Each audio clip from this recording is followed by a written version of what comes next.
तो स्वागत है आपका एक नई वीडियो में। और आज हम बात करने वाले हैं एक ऐसे टॉपिक की जिसके बिना मैथ्स इनकम्प्लीट लगती है, लीनियर इक्वेशंस इन टू वेरिएबल्स। हाँ वही, जहाँ एक्स और वाई दोनों मिलके एक लाइन बनाते हैं, एकदम परफेक्ट कपल गोल्स। मैं हूँ यश और ये है ब्रेन वेव 10, जहाँ study equal to clarity plus fun. तो बने रहिए।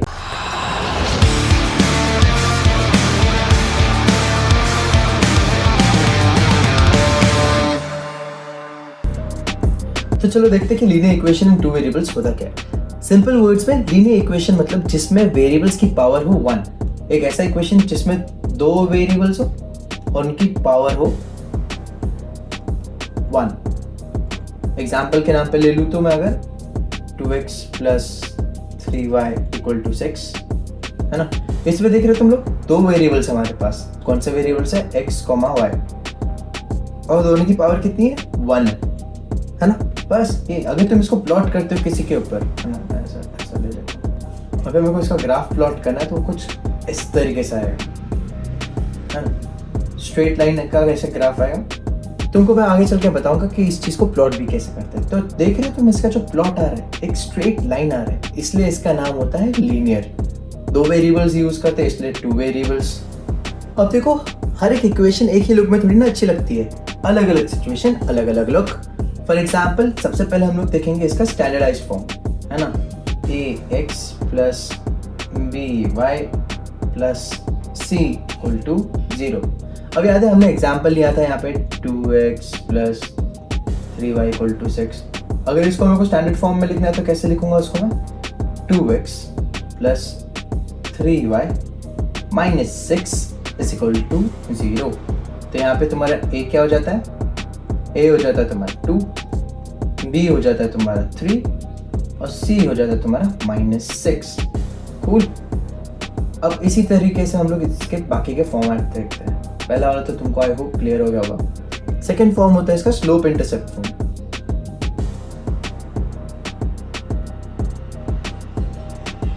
ऑलराइट, तो स्टैंडर्डाइज फॉर्म हम लोग कब कब यूज करते हैं? ऑलमोस्ट हर मेथड में हम लोग इसको यूज करते हैं। अब स्लोप इंटरसेप्ट फॉर्म में क्या होता है? यहाँ m होती है स्लोप, ये जो होती है ना m, इसको हम लोग कहते हैं स्लोप। अब कितने टिल्ट पे लाइन होनी चाहिए, क्या रहनी चाहिए, वो सब रहता है स्लोप का काम। और जो बेसिकली ये जो c होता है ये तुम्हारा होता है y एक्सिस का इंटरसेप्ट, यानी एक ऐसा पॉइंट जो y एक्सिस को काटे उस जगह पे, तो उसको कहते हैं हम लोग y इंटरसेप्ट। इसको हम लोग कहते हैं c यहाँ पे। और एक एग्जांपल लूँगा अगर मैं, तो कैसा रहेगा तुम्हारा exam? y is equals to 2x plus 1। तो ये तुम्हारा हो जाता है c, ये हो जाता है तुम्हारा m। बस खल्लास।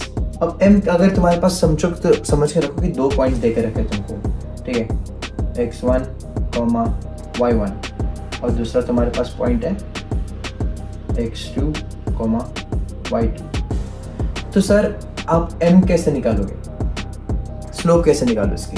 बहुत ही ज़्यादा सिंपल है। इसको क्या करने का हमको? y2 minus y1 upon x2 minus x1। खत्म। जो भी तुम्हारा आंसर आएगा तुमको स्लोप मिल जाएगी। अब अगर m अगर तुम्हारा आ जाता है greater than 0, that is positive है ना, तो जो तुम्हारी स्लोप होती है वो कैसे होती है? एकदम से ऊपर की तरफ जाती है।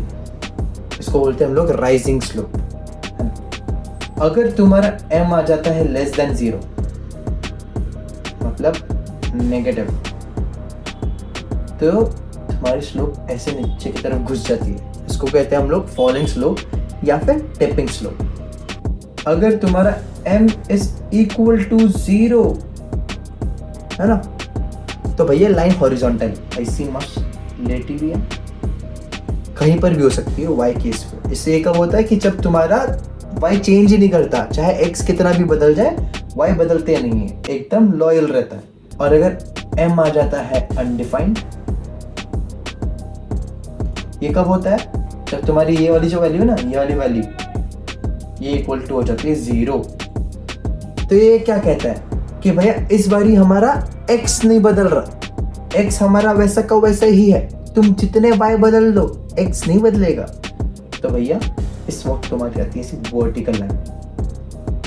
ये तो तुम्हारे स्लोप्स के फंड है। ऑब्वियसली थोड़ा तुम लोग पढ़ चुके हो, थोड़ा तुम लोग अभी समझोगे, पर जैसा भी रहेगा हम लोग इस पर ही ज़्यादा फोकस करेंगे linear equation and two variables के ऊपर। तो ये कॉन्सेप्ट तुम्हारे लिए थोड़ा एक्स्ट्रा है, ऐसा नहीं कहूँगा कि पूरा ही एक्स्ट्रा है, थोड़ा सा एक्स्ट्रा है, बट याद रखना ये चीज़ को। ठीक है, हम लोग कहीं कहीं कभी कभी इसको इस्तेमाल कर सकते हैं, कभी कभी नहीं इस्तेमाल करेंगे, तो बुरा मत मानना। अब तीसरा फॉर्म हमारे पास होता है इंटरसेप्ट फॉर्म। इंटरसेप्ट फॉर्म में क्या होता है, हम लोग x और y की इंटरसेप्ट लिख लेते हैं, कुछ इस तरीके से तुम्हारा दिखता है इंटरसेप्ट फॉर्म, है ना। अब इसका अगर यहाँ a और b जो होता है ना, ये जो होता है, ये a और b क्या होता है, ये a और b बता रहे हैं लाइन ने x और y एक्सिस को कहाँ टच किया है, पूरी बात। अब एग्जाम्पल लेके चल लो, अगर एग्जाम्पल तुम्हारा x/4 plus y/2 is equal to 1, तो सिंपली तुम क्या करने वाले हो मालूम है, x के लिए क्या करने वाले हो, तुम 4,0 को प्लॉट कर दोगे और दूसरा पॉइंट किधर प्लॉट कर दोगे तुम 0,2 पे। ये तुम्हारा x वाला पॉइंट होता है, ये y वाला पॉइंट होता है, खत्म। बहुत ज़्यादा इजी है ये चीज़, और सबसे ज़्यादा इजी होता है कि कहाँ प्लॉट करना है, क्या प्लॉट करना है, इसके लिए ये फॉर्म सबसे बेस्ट होता है। तो तुम्हारा फोर्थ वाला फॉर्म होता है point slope form, point slope form. Alright, अब पॉइंट स्लोप फॉर्म में होता क्या है, y minus y1 is equals to m of x minus x1। अब समझ के चलो कि तुम लोगों को एक पॉइंट दे के रखा है ना, x1, y1, और उसका एक स्लोप दे के रखी है उस लाइन का जो होती है m। तो तुम लोगों को उससे कुछ ना कुछ तो प्लॉट करना पड़ेगा ना, है ना। चलो इसके एग्जाम्पल इसी ले लेते हैं। फॉर एग्जाम्पल, अगर मैंने तुमको पॉइंट दे के रख दिया 2,3, है ना, और तुमको मैंने जो इसकी स्लोप है वो दे दी है 1/2। अब मैंने तुमको बोल दिया कि भैया इस चीज़ से मेरे को तुम एक क्वाड्रेटिक कह रहा हूँ, लीनियर इक्वेशन फॉर्म करके दिखाओ। तो तुम क्या करोगे, इसको इस वैल्यू में डाल दो, तो क्या हो जाता है y माइनस y1 क्या है तुम्हारा 3 इज इक्वल्स टू m क्या हो गया तुम्हारा 1/2 इंटू x माइनस x1 क्या है 2। अब अगर मैंने 2 को इधर डाल के इसको मल्टीप्लाई कर दिया, फलाना डिमका कर दिया, उसके बाद इस चीज़ को मैं सॉल्व कर रहा हूँ, तो एक ऐसा मेरे पास एक इक्वेशन आ जाता है 2y minus 6 is equals to x minus 2। अब इसको मैं इधर डाल के लेके आ जाता हूँ, तो मोटा मोटा हिसाब को अगर मैं इसे सॉल्व कर दूँ, सॉल्व कर ही देता हूँ यार, तुमको क्या परेशान करना, है ना। ये इक्वेशन आया था हमारे पास, तो फाइनल इक्वेशन हमारे पास क्या आ जाता है यहाँ पे, x माइनस 2y, यानी सबको मैं एक ही साइड ला रहा हूँ, स्टैंडर्ड फॉर्म में लिख रहा हूँ उसको, ठीक है। तो x minus 2y plus 4 is equal to 0। ये तुम्हारी लीनियर इक्वेशन इन 2 वेरिएबल्स बन गई, इजी है। तो यही फॉर्म हम लोग यूज़ करते हैं बेसिकली, कि जब हमारे पास एक पॉइंट देकर रखा हो और हमको बोला गया और एक स्लोप देकर रखा हो। अब ज़रा वीडियो को ज़रा पॉज करो और कमेंट में बताओ कि अगर तुम्हारे पास सिर्फ 2 पॉइंट्स हो, है ना स्लोप दे के रखा ना कुछ दे के रखा, तो तुम उसका लीनियर इक्वेशन इन 2 वेरिएबल्स कैसे बनाओ। इजी तो है, पर बताओ कैसे। अब ग्राफ की बात करते हैं, कि वही मोमेंट है जब मैथ्स थोड़ा और ज़्यादा हार्ड बन जाता है ना। एक एग्जाम्पल ले लेते हैं हम लोग, x plus y equal to 4। अब बोले कि सर हमको इसको प्लॉट करने का है, तो प्लॉट करने के लिए 2 चीज़ें याद कर लो। पहले हम लोग क्या कर देंगे, इसको let y is equal to 0, है ना, तो y को 0 कर दिया, तो फिर क्या होता है x इज इक्वल टू 4 आ जाता है। तो यहाँ से तुमको एक पहला पॉइंट मिल गया। पहला पॉइंट क्या है तुम्हारा 4,0। अब यहाँ पे कर दो दूसरा कि लेट x इक्वल टू 0, तो यहाँ पे तुम्हारा y इक्वल टू क्या हो जाएगा 4। तो यहाँ से तुम्हारे पास दूसरा एक पॉइंट मिल गया जो होता है 0,4, है ना। इतना तो समझ में आ रहा है। अब अगर तुम लोग इस चीज़ को प्लॉट करते हो तो 4,0 कहाँ रहेगा, यहाँ पे, और है ना, यहाँ पे रहेगा ना तुम्हारा 4,0। दूसरा पॉइंट कहाँ हो गया तुम्हारा, यहाँ पे 0,4। 4,0 कैसे, x की वैल्यू मेरे पास 4 है और y की वैल्यू जो है यहाँ पे वैल्यू है हमारे पास 0, तो इसमें 4,0। 0,4 कैसे, जो x की वैल्यू है वो यहाँ पे 0, हाँ बस डन। और जो y की वैल्यू है वो कहाँ पे, यहाँ पे 4। अब हमें को एक ही चीज करने की कि एक लाइन बना देनी है मन में, एक ऐसी लाइन बनानी जो 4,0 और 0,4 के थ्रू जाए। देखो गलत होगी ना, ऐसा बना है, ठीक। तो ये करने के लिए तुमको क्या करना है, एक स्केल लेनी पड़ती है। स्केल को तुम लोग अगर ऐसे सीधा रख दो जो इस पॉइंट और इस पॉइंट के साथ इसे मैच कर दे, उसके बाद एक सीधे लाइन फाड़ दो तो तुम्हारे पास वो लाइन मिल जाती है। तो ये तुम्हारी लाइन है x + y - 4 = 0, ये वाली लाइन है वो। अब अगर तुम्हारे पास दो इक्वेशंस हो तो क्या होता है कि तुम्हारे पास 3 पॉसिबिलिटीज निकलती है लाइंस की, है ना। पहला, जब लाइन होती है इंटरसेक्टिंग, दूसरी जब तुम्हारी लाइंस होती है पैरेलल, और तीसरी जब तुम्हारी लाइन होती है कोइंसाइडिंग। अब इनका मतलब बताता हूँ मैं क्या होता है। तो पहला तुम्हारे पास होता है इंटरसेक्टिंग लाइंस। इसमें क्या होता है कि तुम्हारा A1/A2 is never equal to B1/B2। जब बात यही नहीं बढ़ी तो आगे चल के हमारे C1 C2 को कंपेयर करने की जरूरत ही नहीं। सबसे पहले तुम यही चीज देखो, क्योंकि तुम्हारे इसके साथ ही अपने वेरिएबल्स जुड़े हुए। जब हम लोग इसको कंपेयर करते हैं ऐसे, तो हमको पता चलता है कि भैया 2 लाइंस जा रही है ग्राफ में जो ऐसे एक पॉइंट पे हमको मिलती है ना। तो this is called intersecting lines. Alright, तो दूसरी जो तुम्हारी लाइंस होती है वो है पैरेलल लाइंस। ये कब होता है, जब तुम्हारा A1/A2 is equal to B1/B2 but is never equal to C1/C2।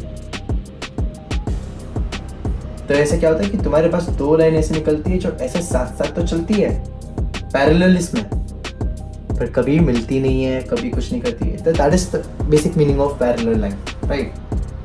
ये होती है पैरेलल लाइन। अब तीसरा एग्जांपल क्या होता है तुम्हारा, तो होता है कोइंसिडेंट लाइन।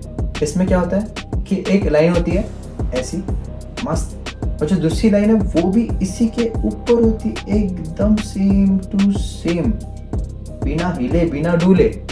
अब ये कब होता है, जब तुम्हारा A1/A2 is equal to B1/B2। ये तो तुमको पता ही है।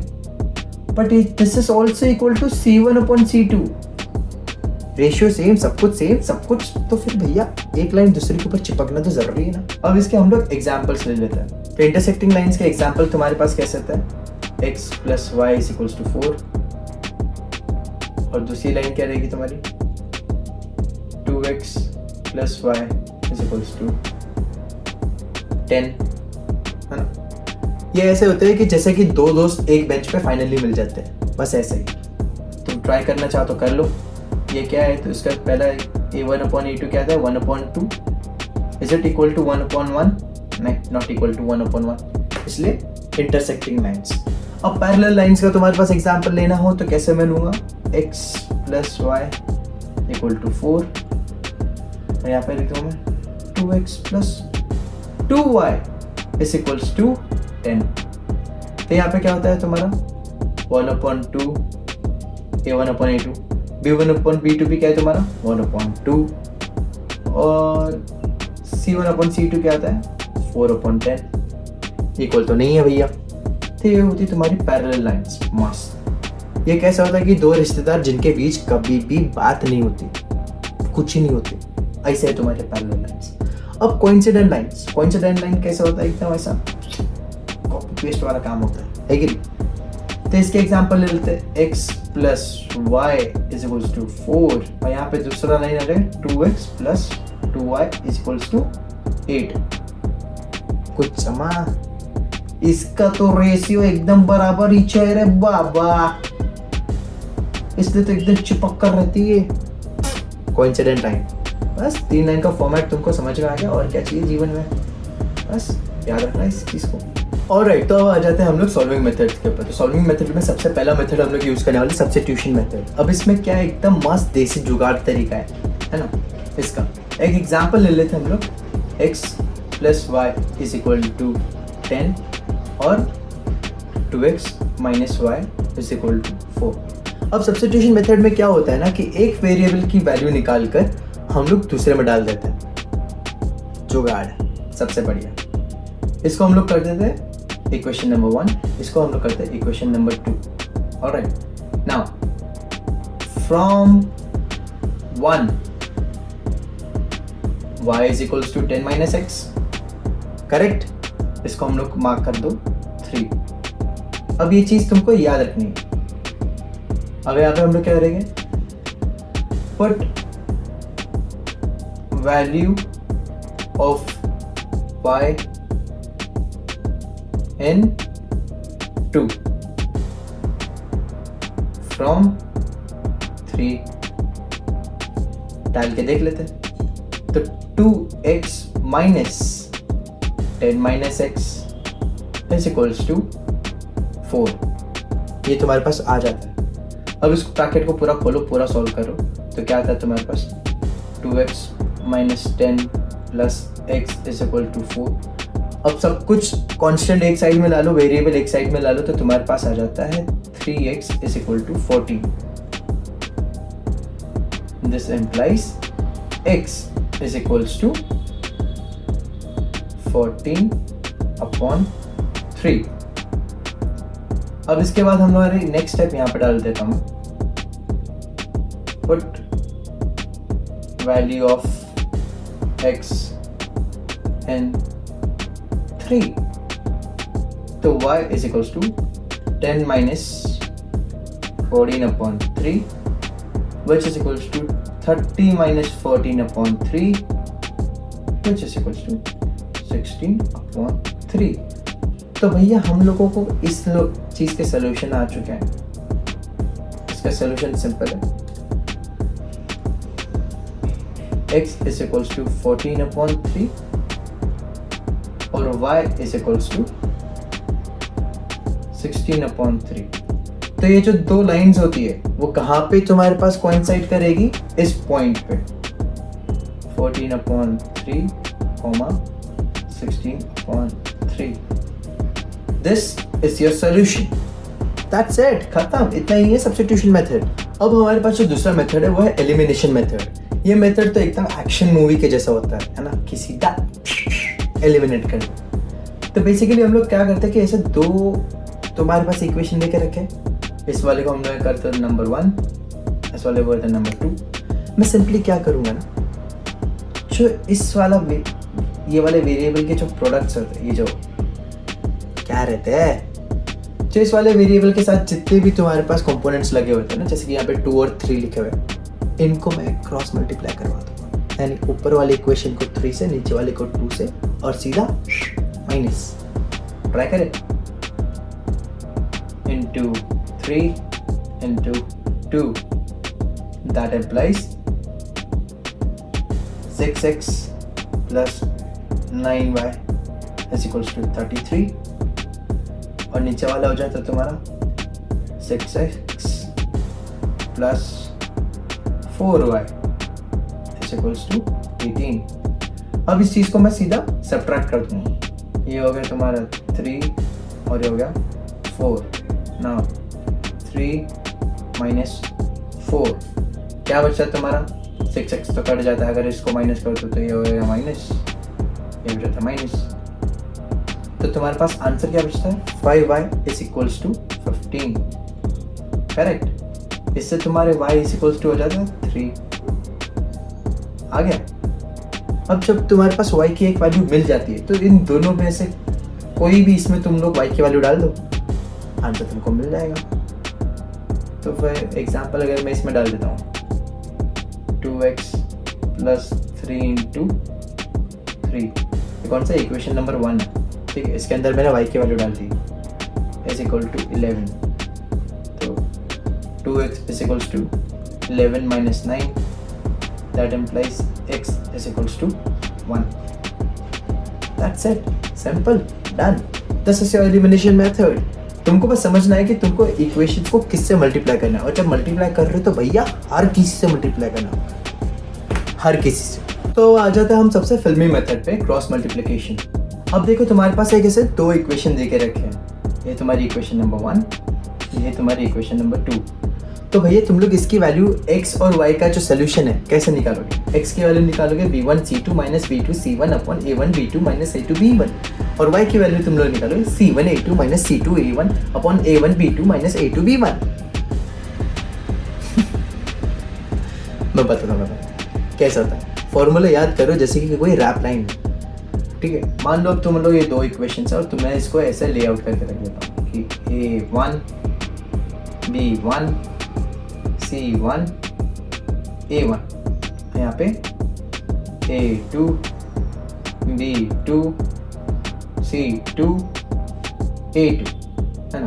तो ये भैया ये क्या है, तुम्हारे x के टर्म्स है, ये तुम्हारे y के टर्म्स है, ये तुम्हारे कांस्टेंट वाले टर्म्स है। अरे वापस से मैंने x वाले टर्म्स लिख दिए। अब क्रॉस मल्टीप्लिकेशन के लिए तुम लोगों को करना क्या पड़ता है? इसको इससे मल्टीप्लाई करने का, इसको इससे मल्टीप्लाई करने का, इसको इससे मल्टीप्लाई करने का, इसको इससे मल्टीप्लाई करने का, इसको इससे मल्टीप्लाई करने का, इसको इससे मल्टीप्लाई करने का, बस बीच में पूरा माइनस साइन झोंक देने का है ना। अब देखो कि अगर तुमको x की वैल्यू निकालनी है तो भैया एक चीज़ याद रखना कि इसमें से तुम लोग a के जो टर्म्स होते हैं उसको कट आउट कर दोगे न्यूमरेटर से। तो भैया तुम्हारे पास क्या बचते हैं? b और c के टर्म्स। b और c के मल्टीप्लिकेशन देखो यहाँ से क्या आता है, b1 into c2 minus b2 upon b2 into c1। वही तो मैंने लिखा b1 into c2 minus b2 into c1, खत्म। अब तो अगर तुमको y के लिए y का न्यूमरेटर चेक करना है तो एक ही चीज़ याद रखना कि जो b होता है ना, b वाले टर्म्स हटा देना। अब b वाले टर्म्स हटा देंगे तो फिर कौन सा बचता है? a और c। अब a और c का रिलेशन तो यहाँ पे बहुत दूर है, तो मैंने यहाँ पे जो लिखा इस वाले के साथ करने का। तो c1 into a2 minus c2 into a1, खत्म। इसका जो डिनोमिनेटर है, डिनोमिनेटर दोनों का सेम ही होता है। डिनोमिनेटर में तुम्हारा क्या रहता है? a और b के टर्म्स रहता है हमेशा, a और b के टर्म्स, जो कि दोनों का सेम है, a1 b2 minus a2 b1, ये तुम्हारा डिनोमिनेटर होता है। बस खत्म। क्रॉस मल्टीप्लिकेशन से तुम लोग ऐसा आंसर निकाल लोगे। अगर तुमको इसका एग्जाम्पल देखना है तो चलो 2x plus 3y minus 8 equal to 0, और दूसरी तुम्हारे पास वैल्यू हो जाती है 4x minus 5y plus 6 is equal to 0।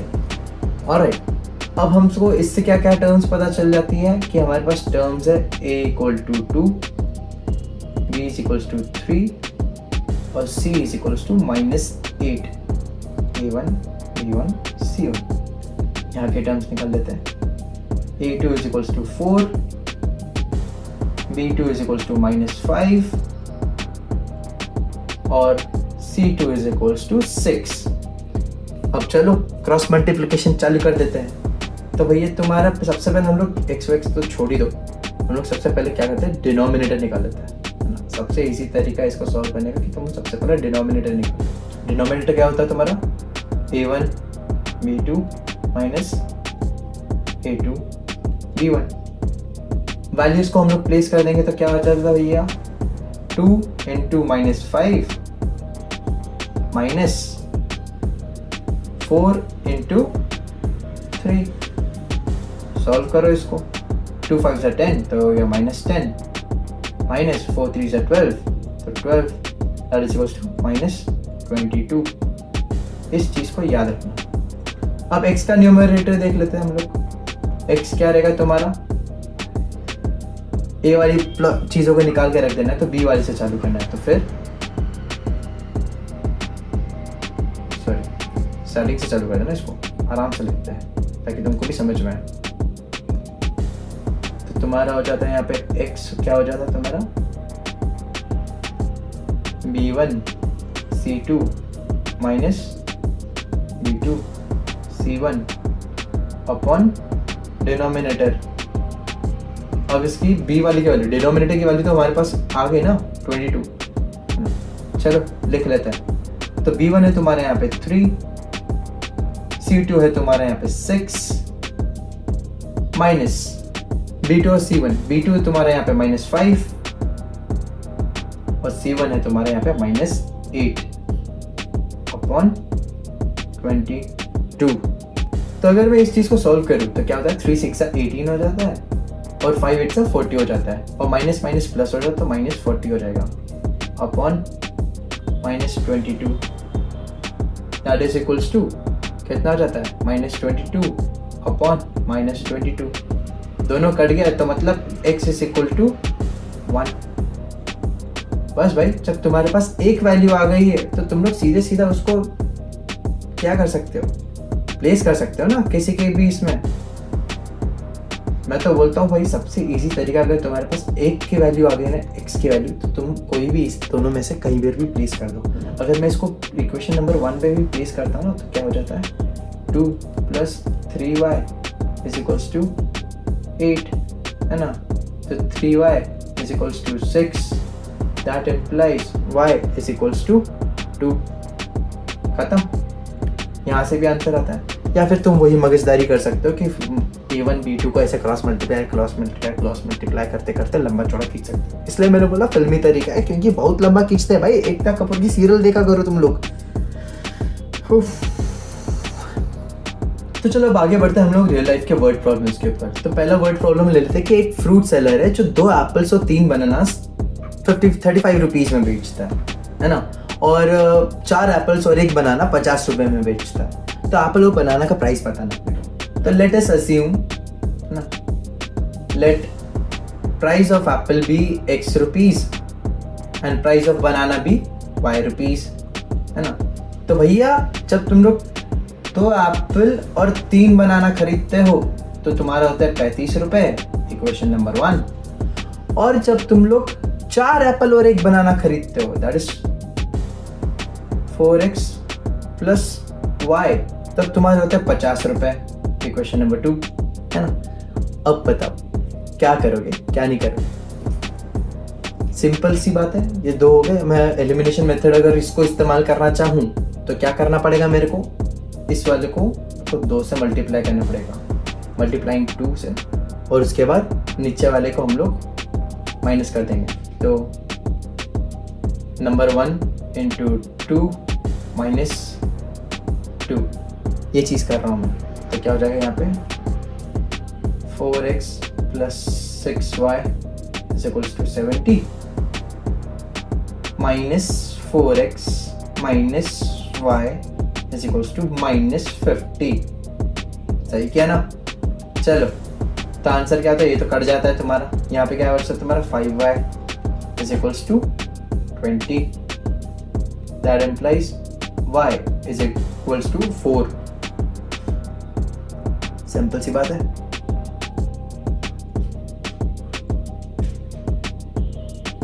अब तो कहीं पर भी इस y की वैल्यू डाल दो, मैं डालता हूँ यहाँ पर, है ना। तो 4 × x + 4 = 50, तो x =